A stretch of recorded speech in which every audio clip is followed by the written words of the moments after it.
नरेंद्र दामोदर दास मोदी या टूरिज्म के माध्यम से, यात्रा के माध्यम से पूरे विश्व को आकर्षित करने का सामर्थ्य है। नमस्कार, आप देख रहे हैं आज तक। आपके साथ मैं हूं अंजना ओम कश्यप। गंगा का गुमान बना रहे। हिंदुस्तान की हसरतों को काशी में बहती इसी गंगा ने किनारा लगाया है। जिसे गंगा ने अपनाया, उसके हाथों में देश ने अपना मुकद्दर ही सौंप दिया। आज 1 महीना बीता है। हम पहुंचे हैं बनारस दोबारा, ये जानने कि मोदी राज में ये 1 महीना कैसा बीता है काशी का।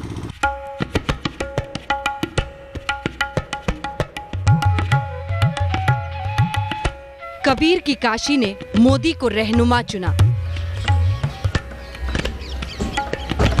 घाट की इन सीढ़ियों, घंटियों और शिवालयों ने जिसे अपनी तकदीर सौंपी, वो अब देश की किस्मत अपने फैसलों की स्याही से लिखेगा। मैं नरेंद्र दामोदर दास मोदी। बनारसी साड़ी भी रंग गई मोदी के नाम। बनारसी पान भी हुआ मोदी पर कुर्बान।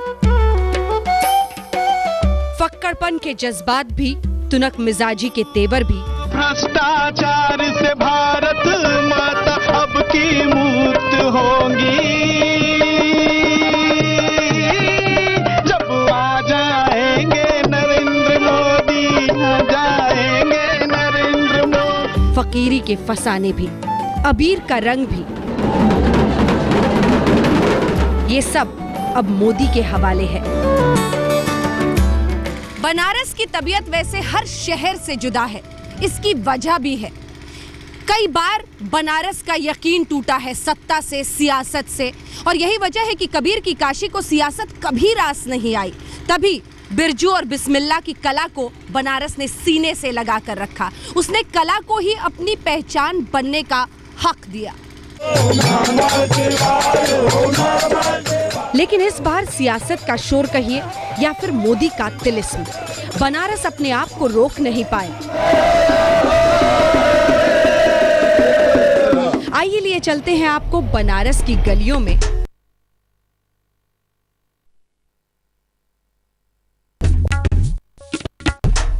दशाश्वमेध घाट, जहां सांझ की बेला में आरती होती है और जीत के बाद नरेंद्र मोदी भी पहुंचे थे इसी आरती में शरीक होने के लिए। हम संजय गुप्ता जी के पान दुकान में फिर से पहुंच गए। और गुप्ता साहब, चुनाव के पहले भी आपके पास आए थे और आपको ढेर सारी उम्मीदें थी। पान तो आप बनाते रहिए, लेकिन ये भी बताइए कि ये 1 महीना मोदी राज में बीता कैसा आपका? अभी तक तो सब बीत ही रहा है उसी तरह, कुछ हुआ नहीं, बदलाव कुछ बदला नहीं। मतलब जैसा कल था वैसा आज है? जैसा कल वैसा आज। अच्छा, ये बिजली यहाँ पर रहती है कि कुछ बढ़ा है? हमने सुना अखिलेश यादव नरेंद्र मोदी चूंकि यहाँ से जीते हैं तो बिजली ज़्यादा दे रहे हैं, कम दे रहे हैं, क्या हो रहा है? जी, अभी तो बिजली फिलहाल बनारस को अच्छा मिल रहा है। बाबा भोलेनाथ की नगरी है, माता गंगा की, और यहाँ पर बिजली तो भी बहुत अच्छी मिल रही है। और कितने घंटे करीब बिजली मिल रही? 14 घंटे यहाँ मिल रही है कंटिन्यू। मतलब पहले कितनी मिलती थी? पहले तो इतनी नहीं मिलती थी। पहले तो जब मन हो तब काट देते थे और जब मन हो तब देते थे। अभी तो काफ़ी चेंजिंग हुई, रोड अच्छी बनी है, गंगा की सफाई भी अभी बहुत चेंजिंग आई है और भी हो रही है। सब कार्य धीरे धीरे होगा, लेकिन कार्य हो रहा है मोदी के आने पर। बिजली ज्यादा रह रही है पहले से? इधर आप बताइए, बिजली रह रही है? पहले से बहुत अच्छा पोजीशन है इस समय बिजली का, क्योंकि इसमें काफ़ी कार्यकर्ता लोग जो हैं उसमें एक्टिव हैं, और इसके चलते जो इस समय जो बिजली की स्थिति बहुत ही अच्छा है। कितने घंटे? तब भी मैं कहूँगा तो हमारे इस एरिया पे केदार घाट का अगर होगा तो इधर तो हम नहीं बोल पाएंगे, तब भी आपका 20-22 घंटे का तो करीब। अच्छा, इन्होंने 14 घंटे कहा, आपने 20-22 घंटे? अपने केदार घाट में इलाके के हिसाब, इलाके के साथ साथ होते हैं। जहाँ बात हो रही है कि नरेंद्र मोदी के आने से बदलाव हो रहा है, उसमें आपको कितना यकीन दिखता है यहाँ पर घाट पे? अभी तो फिलहाल कुछ नहीं दिख रहा है, जो है अभी तो ऐसा कुछ दिख नहीं रहा है। आगे देखते हैं। हाँ, आगे देखते हैं क्या होता है। मोदी जी कोई परवाह नहीं, ये प्रदेश सरकार अलर्ट हुई है, अच्छे काम कर रही है, उसका बदलाव है। आइए साहब, आगे आइए। आप कुछ बोलना चाह रहे हैं, आइए बताइए। हाँ, क्या बदलाव हुआ है? 8 दिन आ गए, 10 रुपए का आलू 24 रुपए का बिक रहा है। तो हर अंदाज है, और बनारस को अगर आपको जीना है तो इसी घाट पर पहुंचना पड़ता है। लेकिन बनारसी पान के अंदाज में, और गुप्ता जी का वही बनारसी पान हाथ में लेकर इसी अंदाज में यहाँ पर लोग पहुंचते हैं घूमने फिरने के लिए। लेकिन ये लगभग तय है, नरेंद्र मोदी के आने से अगर एक तरफ खुशी है तो दूसरी तरफ कई सारी उम्मीदें भी हैं। इन्हीं उम्मीदों के बीच बनारस के दशाश्वमेध घाट पर सच को तलाशने की कोशिश जारी है।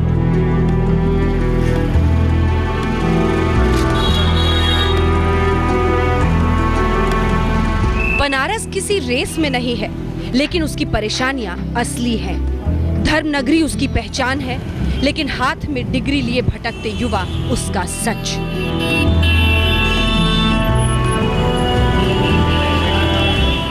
ऐतिहासिक धरोहर पर इतराना उसकी फितरत रही है, पर गंदे नालों और सकरी गलियों से गुजरना बनारस की मजबूरी।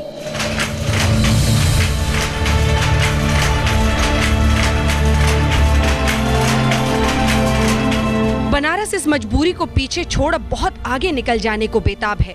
तभी राजनीति से इतनी शिद्दत से दिल लगाया है मोदी के नाम पर।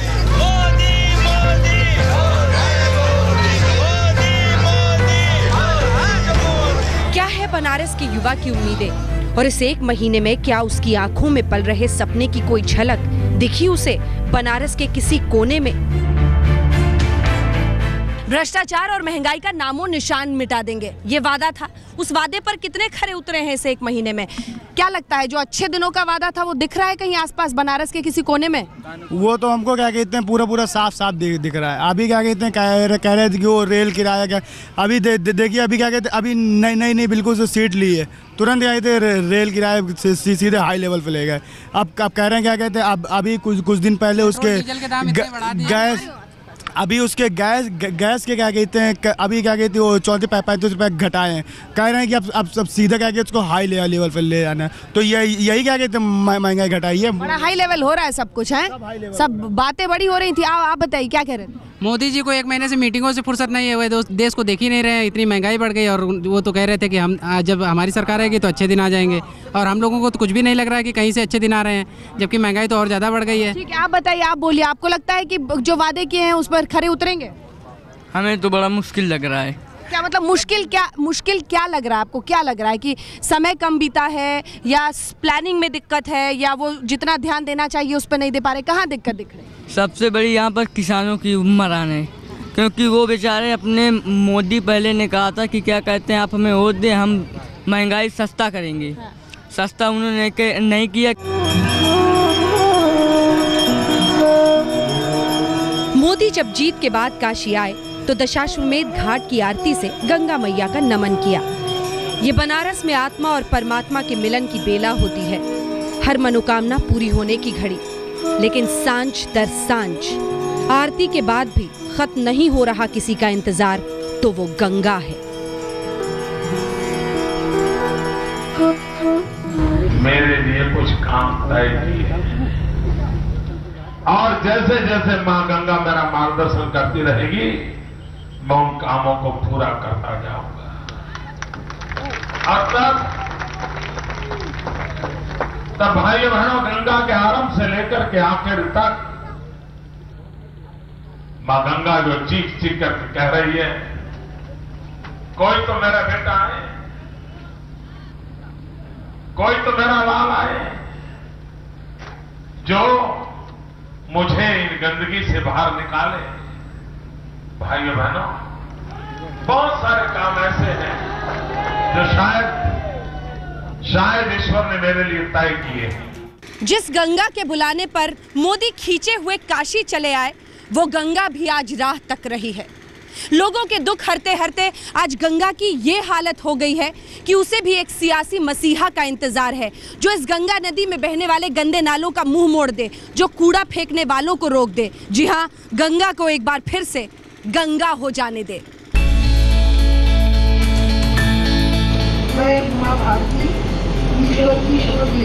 मोदी ने खास जिम्मेदारी उमा भारती को सौंपी है। गंगा तो नदियों की नेता है, जैसे मोदी जी देश के नेता हैं। जो पैरामीटर्स हम गंगा के लिए तय करेंगे वो सब नदियों पे हम लागू करेंगे। गंगा के पैरामीटर्स तय हो रहे हैं, इसमें मुझे कोई कमी कहीं लगती नहीं है, बस एक कॉम्पैक्ट प्लानिंग की कमी थी, जो मोदी जी ने तय कर दी कि होगी वो। कितना यकीन जगता है गंगा का वो निर्मल स्वरूप फिर कभी होगा? आइए पूछते हैं बनारस से।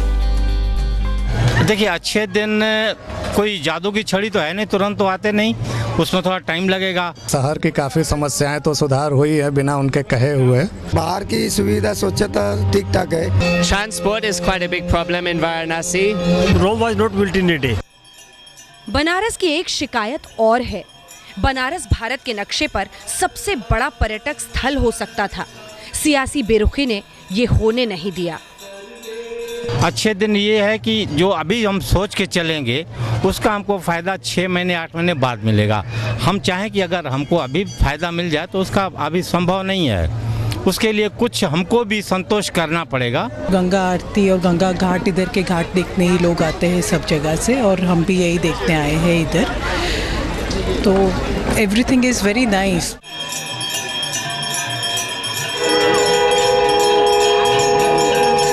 बनारसी साड़ी से लेकर बनारसी पान तक, बनारसी शब्द में छिपा रस ही दरअसल हंसी मजाक और दिल्लगी का एक पूरा मिजाज है। बनारस की आबो हवा रफ्तार और समय की बंदिशों को मानती ही नहीं। जी हाँ, आप भी एक बार बनारस पहुंचे तो समय की बंदिशों को बेलगाम कर दीजिए और अनजाने में ही आप भी बनारस का हिस्सा बन जाते हैं।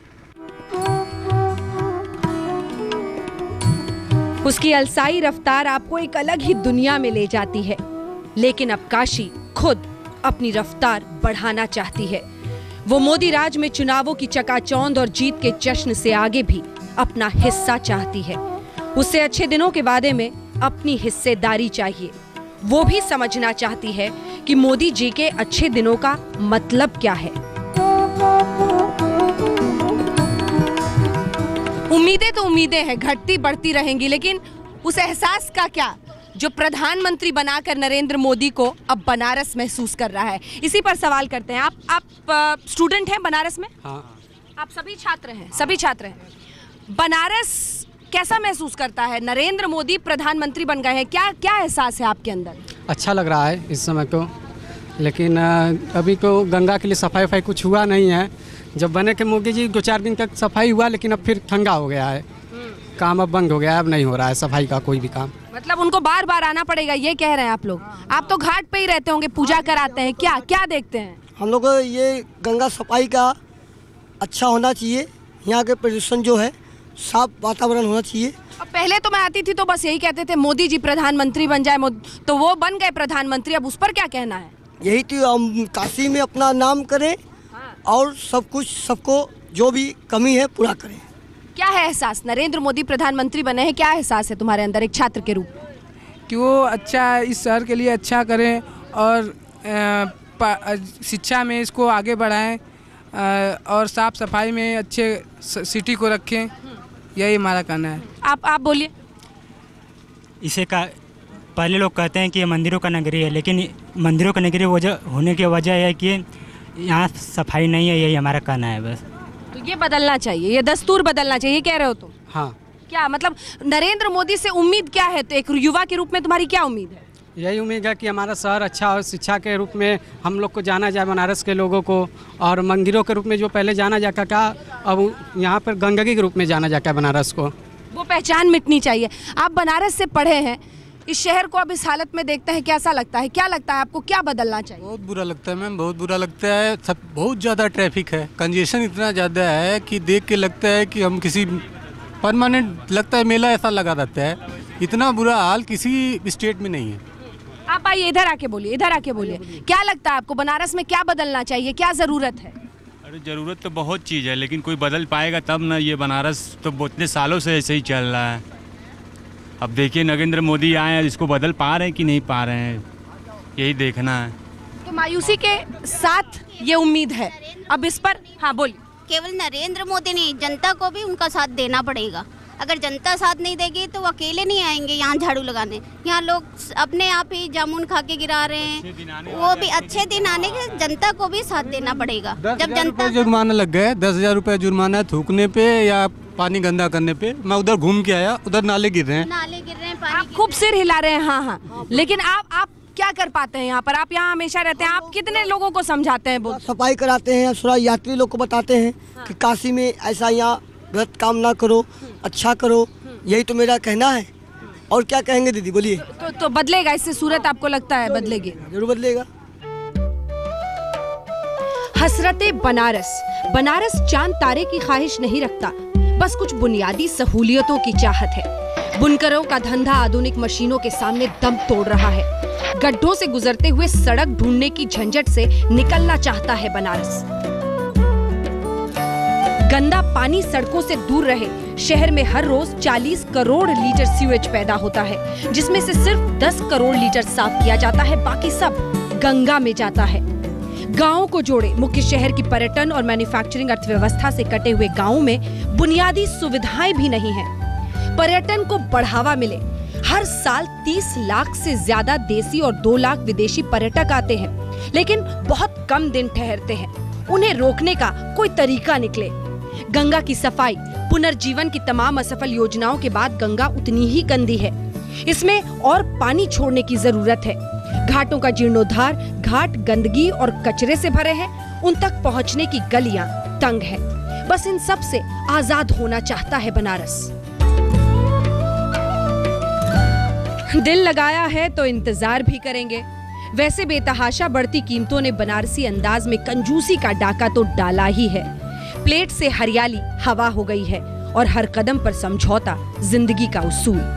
बनारस फिर भी इंतजार में है। उसने मोदी को अपना सियासी रहनुमा चुना है।